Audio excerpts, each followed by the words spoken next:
제1부 웃음 뒤에 충격. 한국은 왜 핵무기를 안 만들까요? 아니, 그럴 필요조차 없었습니다. 그 이유를 안다면 여러분은 지금부터 무기를 바라보는 시선이 완전히 달라질 겁니다. 대체 무슨 내용인지 함께 하시죠. 시작하기에 앞서 여러분의 파이팅 넘치는 구독과 좋아요는 정말 큰 힘이 됩니다. 프랑스 기자 피에르, 한국 무기를 처음 만나다. 미국이 50조 원을 준다 해도 팔지 않겠다. 그 문장 하나로 나는 처음으로 한국이라는 나라에 관심을 갖게 되었습니다. 전 세계 무기 전시회의 화려한 무대에서 그 어떤 강대국도 아닌 동아시아의 작은 국가가 내게 전하는 도발적인 선언. 그리고 곧이어 만난 그 무기의 실체. 11월 중순 파리의 아침은 차가웠습니다. 나는 늘 그래왔듯 포르트 드 베르사유 국제방산 박람회로 향하고 있었습니다. 프랑스 국방부, 미국의 로키드 마틴, 이스라엘의 라파엘, 독일의 라인메탈, 수십 년간 이 자리를 지켜온 방산 강국들의 화려한 각축전. 그 세계에 나는 20년간 기자로 몸담으며 수백 번을 넘게 미래의 무기를 눈으로 보아왔습니다. 전시장에 들어서자마자 거대한 전시 부스들이 눈에 들어왔습니다. F-35 전투기 모형 옆엔 스텔스 미사일과 요격 시스템이 눈부신 조명을 받고 있었고, 미군 부스에서는 정장을 빼입은 전문가들이 열정적으로 제품을 설명하고 있었습니다. 한 발짝 한 발짝 걸음을 옮기며 나는 익숙한 풍경 속에서 기술의 압도적인 발전을 다시금 체감하고 있었습니다. 하지만 그날 전시장 가장 구석에서 나는 의외의 풍경을 마주하게 됩니다. 화려한 조명도, 천문학적 개발비 이야기도, 인파도 없이 작고 소박한 부스 하나. 그 위에 걸려있는 태극기와 대한민국 국방과학연구소라는 편말. 무심코 지나치려던 그 순간 내 눈에 들어온 문구 하나. 세계 최초 실전 배치 예정 대드론 레이저 무기 블록건. 레이저 무기라고? 실전 배치 예정이라고? 나는 실소를 터뜨렸습니다. 미국이 40년을 넘게 실패해온 기술을 한국이 먼저 실현했다고? 말도 안 돼.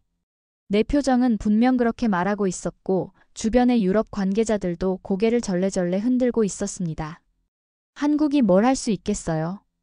아직 한참 멀었죠. 말 그대로 전시용일 뿐일 거예요. 독일과 이스라엘, 프랑스의 기술자들조차 조소를 보냈습니다. 레이저 무기는 날씨에 취약하고 전력 소모가 어마어마한 데다가 실제 타격 효과도 제한적이라는 것이 중론이었으니까요. 그런데도 무언가 이상했습니다. 부스 한쪽에 서 있던 한국인 젊은 엔지니어는 그 비웃음을 아무렇지 않게 넘기며 담담하게 이렇게 말했습니다. 저희 시스템은 기존과는 완전히 다른 방식입니다. 기상 조건의 제약을 획기적으로 극복했고 전력 효율도 크게 개선했습니다. 그 목소리에 담긴 자신감. 나는 그 순간 기자로서의 본능을 따르기로 했습니다. 실제 테스트 영상 볼 수 있나요? 그는 명함을 내밀며 말했습니다. 보안상의 이유로 메일로 직접 링크를 보내드릴게요. 일회성이고 다운로드도 불가능하지만 확인하시면 아마 놀라실 겁니다. 그날 밤 나는 파리의 단골 카페에 앉아 하루치 취재를 정리하고 있었습니다. 패트리어트 미사일, 레오파드 차세대 전차, 아이언돔. 수천억짜리 무기들이 총출동한 가운데 유일하게 가격과 실용성 모두를 잡은 무기는 단 하나 없었습니다. 그저 멋진 쇼에 가까운 전시회. 그러다 우연히 책상 위에 놓인 명함 뒷면을 보게 되었죠. 실제 테스트 영상 요청 시 보안 링크 제공 가능. 나는 반쯤 장난처럼 이메일을 보냈습니다. 혹시 어제 말씀하신 테스트 영상을 볼 수 있을까요? 보도를 위해 필요합니다. 솔직히 말하자면 큰 기대는 하지 않았습니다. 아마 며칠 후 10초짜리 홍보용 애니메이션이 하나 올까 말거였죠. 하지만 이튿날 오전 10시. 예상치 못한 이메일이 도착합니다. 보안 링크를 통해 테스트 영상을 확인하실 수 있도록 하겠습니다. 이 영상은 서해상에서 실제로 진행된 테스트 영상이며 기상 조건은 흐리고 바람이 강한 상황이었습니다. 흐린 날씨? 바람? 보통 무기 테스트는 맑고 바람 없는 날을 택하는 게 상식입니다. 그런데 일부러 악조건에서 촬영한 영상을 보여주겠다고요? 나는 점점 흥미를 느끼기 시작했습니다. 보안 링크에 접속하자 이중 인증 절차가 시작됐습니다. 휴대폰 인증을 거쳐서야 영상 재생 페이지에 들어갈 수 있었고 화면 주위에는 녹화 금지, 캡처 불가, 24시간 후 자동 삭제 같은 경고 문구가 가득했습니다. 마치 영화 같았죠. 그리고 재생 버튼을 눌렀습니다. 2024년 10월 27일 서해상 테스트. 회색 구름이 가득 낀 바다. 시야가 뿌옇고 강한 바람이 수면 위로 물결을 일으키고 있었습니다. 화면 한가운데 멀리서 날아오는 작은 물체들이 보였습니다. 10대의 드론이 다가오고 있었고 화면 아래에는 음성으로 1호기, 2호기 표적 접근 중이라는 안내가 흘러나왔습니다. 그런데 아무런 소리도 빛도 없이 갑자기 드론 한 대가 연기를 내며 떨어졌습니다. 그리고 또 한 대, 또 한 대. 순식간에 4대가 바다 위로 추락합니다. 그 어떤 미사일 발사도 없었고 포탄도 없었습니다. 그저 떨어졌을 뿐이었습니다. 그리고 이어지는 자막. 블록건 고출력 저구해선 레이저 비가시광선 스텔스 타격 전자부품 무력화. 순간 소름이 돋았습니다. 우리가 흔히 영화에서 보던 붉은 광선은 없었습니다. 하지만 저구해선 레이저는 인간의 눈에 보이지 않고 표적에 닿는 순간 열 에너지로 전환되어 핵심 부품을 무력화한다고 했습니다. 그리고 그것은 진짜였습니다. 제2부 빛조차 보이지 않는 무기. 10초 격추, 그리고 김민수 박사의 진실. 영상 속 그 장면을 나는 아직도 잊지 못합니다. 분명 내 눈에는 아무것도 보이지 않았습니다. 레이저는커녕 발사체나 움직임조차 전혀 없었죠. 그런데 드론들이 하나둘 아니 연달아 연기를 내며 순식간에 추락했습니다. 첫 번째, 두 번째, 세 번째 그리고 10번째까지.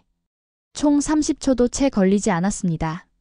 정확히 3초 간격으로 드론이 떨어졌고 격추 성공률 100%라는 마지막 음성이 울려 퍼졌습니다. 나는 숨을 멈췄습니다. 혹시 영상이 조작된 건 아닐까? CG는 아닐까? 그런 의심이 순간적으로 들었지만 모든 디테일은 너무나 자연스러웠습니다. 바람에 흔들리는 물결, 드론의 연기와 추락 각도, 그리고 촬영된 카메라의 흔들림까지. 조작 영상이라면 오히려 레이저 광선을 넣었을 겁니다. 이처럼 아무것도 보이지 않게 연출할 필요가 없으니까요. 그리고 이어지는 설명은 내 생각을 바꾸기에 충분했습니다. 1500대역 저구해선 사용 수증기, 연기, 먼지를 투과하며 파괴 효과는 3000도 이상 고온으로 전환됨. 레이저 출력 자동 조절 목표물의 크기와 거리, 재질에 따라 에너지 집중. 위상 배열 레이저 기술 8개 목표물 동시 추적 및 타격 가능. 비가시광선 특성 적에게 발사 방향 노출 없이 스텔스 작전 가능. 위상 배열 레이저라는 말에 나는 잠시 생각에 잠겼습니다. 이건 레이더 기술에서 쓰이던 원리를 레이저에 적용한 최첨단 방식으로 여러 방향에 동시에 독립적으로 광선을 쏠 수 있다는 뜻이었습니다. 잠시 후 더 충격적인 장면이 이어졌습니다. 동시 공격 드론 50대. 화면에는 마치 벌떼처럼 몰려오는 수십 대의 드론이 나타났고 정말로 5대씩, 6대씩 동시에 연기를 내며 추락하기 시작했습니다. 마치 보이지 않는 손이 허공에서 드론을 낚아채듯이. 놀라움은 이제 공포로 바뀌고 있었습니다. 전투 지속시간 2분. 드론 50대 전량 격추 완료 성공률 100%. 에너지 소비 OKWH 한 발당 비용 $50 미만. 경제성, 정밀성, 위력. 모든 기준을 초월한 기술이었습니다. 다음 날 이메일이 도착했습니다.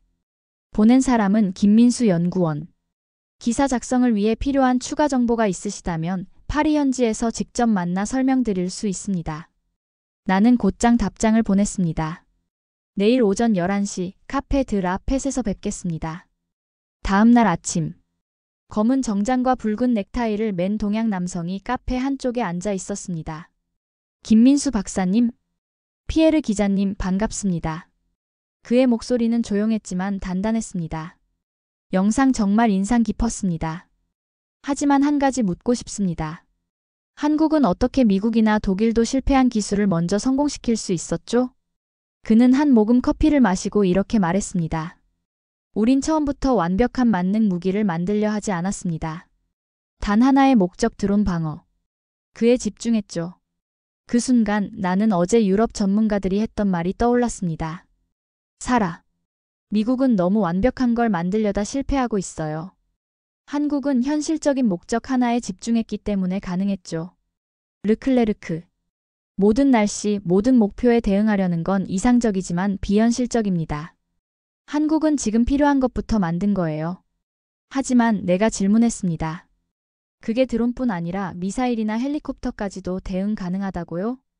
김민수 박사는 고개를 끄덕이며 말했습니다. 위상 배열 레이저와 AI 조준 시스템 덕분입니다.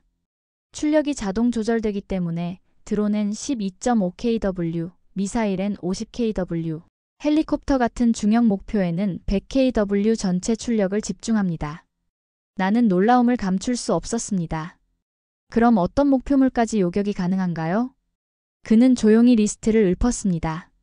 소형 드론, 순항 미사일, 무인 정찰기, 박격 포탄, 고속 헬기. 심지어 전투기의 외부 센서 장비도 손상시킬 수 있습니다. 정말로 전투기까지도 말입니까? 완전히 격추는 어렵지만 레이더나 센서를 무력화하면 사실상 비행 불가 상태가 됩니다. 그는 계속해서 말했습니다. 작년 12월 시속 800km로 날아오는 순항 미사일을 15km 거리에서 격추한 실전 테스트가 있었습니다. 그리고 나는 그 순간 깨달았습니다. 이건 단순한 방어 시스템이 아니었습니다. 정확히 말하자면 공격 없는 무기. 하지만 위력은 전술 미사일에 가까운 그야말로 침묵의 암살자. 비용은 $50. 레이저 한 발로 수십만 달러짜리 드론을 격추시키는 무기. 거기에다 성공률은 95% 이상. 나는 조용히 김민수 박사에게 마지막 질문을 던졌습니다. 이 무기 혹시 실전 배치되었습니까? 그는 미소를 지으며 대답했습니다. 이미 30kW급 버전은 DMZ 주요 기지에 실전 배치돼 있습니다. 북한 드론 위협에 대한 첫 대응책이죠. 제3부 세계의 반응, 프랑스, 독일, 미국, 흔들리는 강국들. 세계의 반응, 한국을 다시 보게 된 순간. 이건 말 그대로 게임 체인저입니다. 프랑스 국방부 무기조달국 소속장 피에르 중령. 카페에서 김민수 박사와의 인터뷰가 끝난 다음 날. 나는 방산 전시회장에 다시 발걸음을 옮겼습니다. 이번엔 달랐습니다. 전날까지 조용하고 외면받던 한국 부스 주변엔 소문을 듣고 몰려든 유럽 중동아시아 국방 관계자들이 진을 치고 있었습니다. 심지어 독일 연방방위군 관계자는 직접 국방과학연구소에 프리젠테이션을 요청했고 이스라엘 라파엘 측은 공동 연구를 제안하는 분위기까지 보였습니다. 나는 너무 궁금했습니다. 그래서 조용히 부스 근처에서 이야기를 엿들었습니다. 독일 기술 담당자. 우린 30년간 연구했는데도 냉각 문제 해결 못했어요. 근데 이 사람들은 공냉 방식으로 돌려버렸다고? 프랑스 국방부 관계자. 전력 공급 없이 배터리만으로 50kW급을 구현했다고요? 에너지 변환율이 60% 이상이라는 게 말이 됩니까? 미 해병대 기술연구소 소속 엔지니어. 한국이 먼저 실전 배치? 우린 아직 예산 심의도 끝나지 않았는데. 각국의 충격과 놀라움은 상상을 초월했습니다. 그러나 가장 인상적인 장면은 그날 오후 열렸던 신개념 무기 국제 포럼에서 벌어졌습니다. 주제는 레이저 무기의 현실적 한계와 극복 방안. 처음엔 미국과 독일의 연사들이 연이어 부정적인 평가를 내놨습니다. 미국 방산 전문가. 레이저는 날씨에 약하고 출력 대비 효율이 낮습니다. 실제 전장에서는 아직 보조 무기로만 쓰일 수 있습니다. 독일 방산 협회장. 유럽은 아직까지도 레이저는 연구 단계입니다.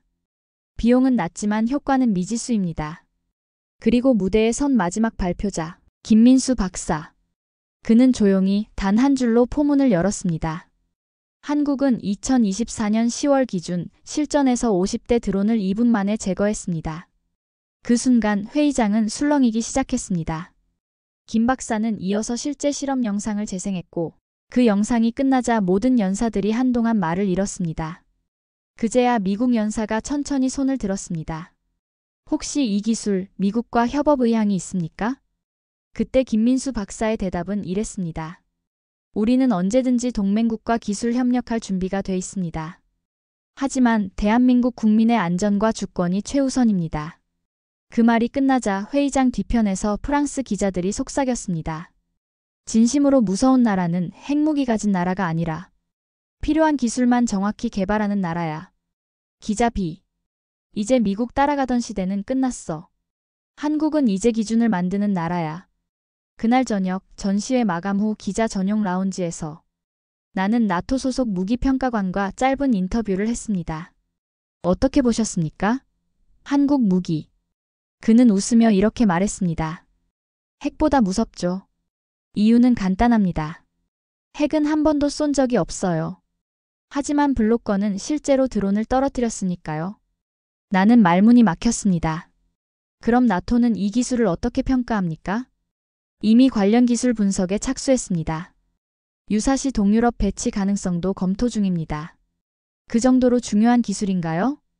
정말 중요한 건 이겁니다. 한국이 만들었다는 거요. 이제 우린 한국을 단순한 전자가전 강국이 아닌 전략무기 선도국가로 분류하게 될 겁니다.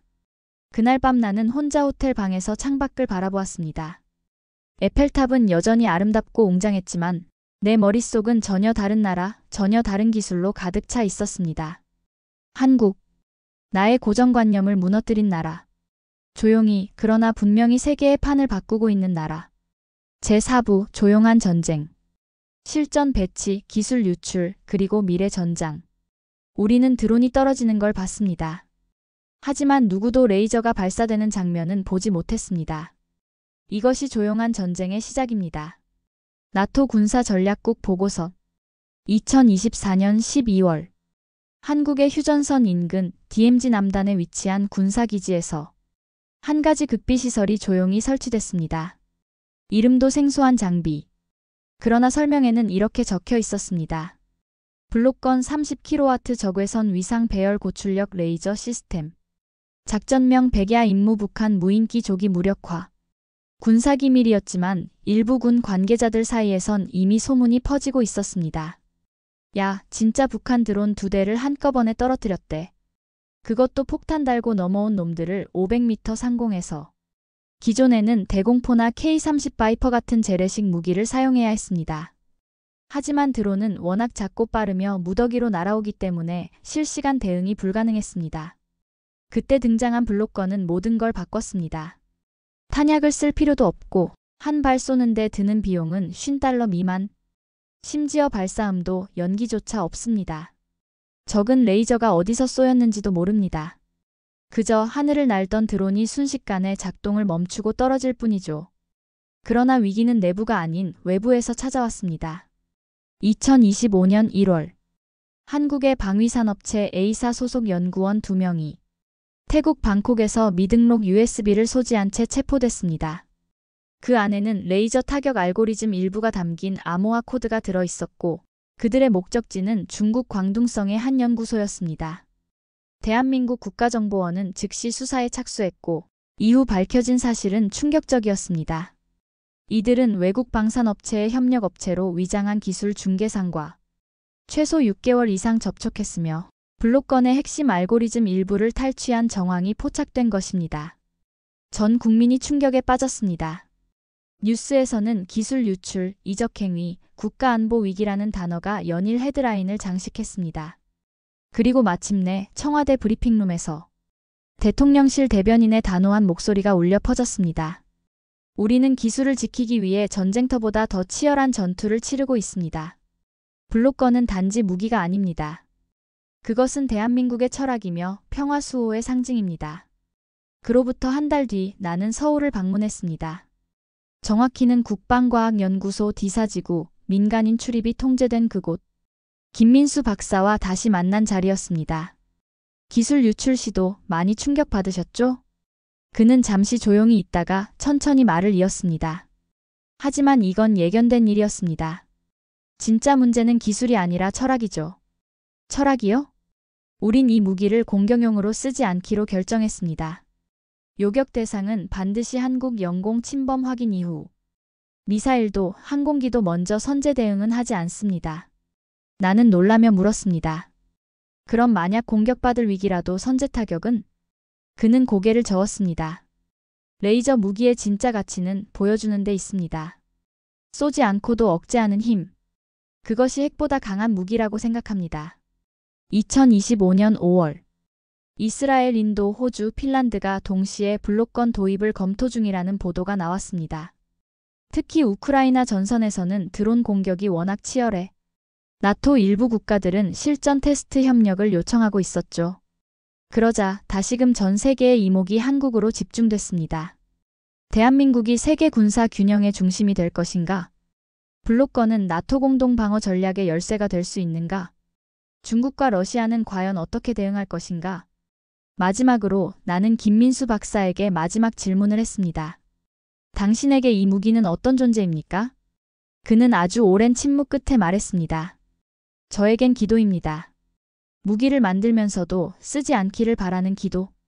이게 핵무기보다 무서운 이유입니다.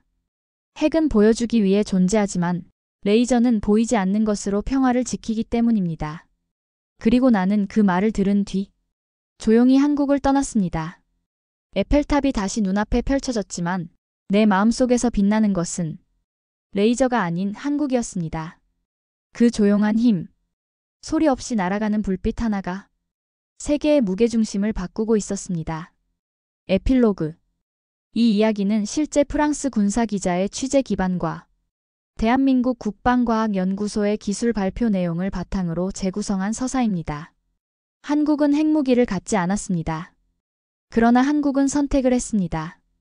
그리고 그 선택은 조용하지만 확실한 방식으로 세계를 바꾸고 있습니다. 끝까지 함께 해주셔서 감사합니다.